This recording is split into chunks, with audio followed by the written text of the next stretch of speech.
of the founders, the protection of liberty is ignored.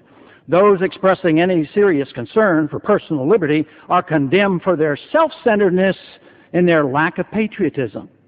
Even if we could defeat the Al-Qaeda, which is surely a worthwhile goal, it would do little to preserve our liberties while ignoring the real purpose of our government. Another enemy would surely replace it, just as the various groups of so-called barbarians never left the Roman Empire alone once its internal republican structure collapsed. Once it becomes acceptable to change the rules by majority vote, there are no longer any limits on the power of the government. When the Constitution can be subverted by mere legislative votes, executive orders, or judicial decrees, constitutional restraints on the government are eliminated. This process was rare in the early years of our history, but now it's routine. Democracy is promoted in the name of fairness in an effort to help some special interest group gain a benefit that it claims it needs or is entitled to. If only one small group were involved, nothing would come of the demands. But coalitions develop, and the various groups band together to form a majority, to vote themselves all those things that they expect others to provide for them. Although the motivating factor is frequently the desire for the poor to better themselves through the willingness of others to sacrifice for what they see as a good cause, the process is doomed to failure. Governments are inefficient, and the desired goals are rarely achieved.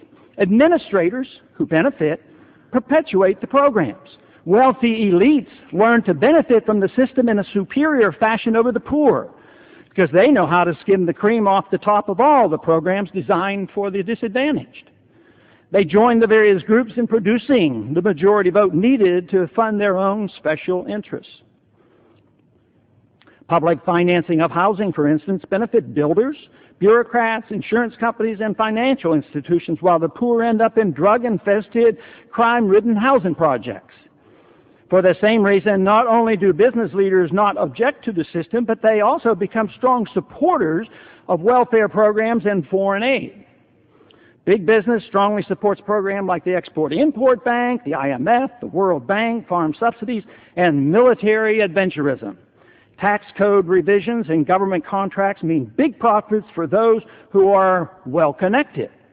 Concern for individual liberty is pushed to the bottom of the priority list for both the poor and the rich welfare recipients. Prohibitions placed in the Constitution against programs that serve special interests are the greatest threat to the current system of democracy under which we operate. In order for the benefits to continue, politicians must reject the rule of law and concern themselves only with the control of majority opinion. Sadly, that is the job of almost all politicians. It is clear the motivation behind the millions spent on constant lobbying, as well as the billions spent on promoting the right candidates in each election. Those who champion liberty are rarely heard from. The media, banking, insurance, airlines, transportation, financial institutions, government employees, the military-industrial complex, the educational system, and the medical community are all dependent on government appropriations, resulting in high-stakes system of government. Democracy encourages the mother of all political corruption, the use of political money to buy influence.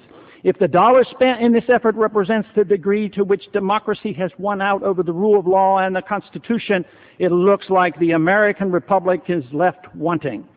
Billions are spent on the endeavor.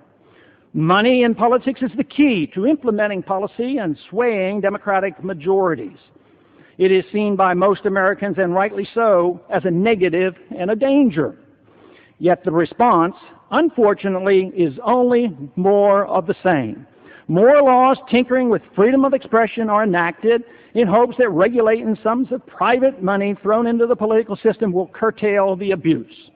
But failing to understand the cause of the problem, lack of respect for the Constitution, and obsession with legislative relativity dictated by the majority serve only to further undermine the rule of law. We were adequately warned about this problem.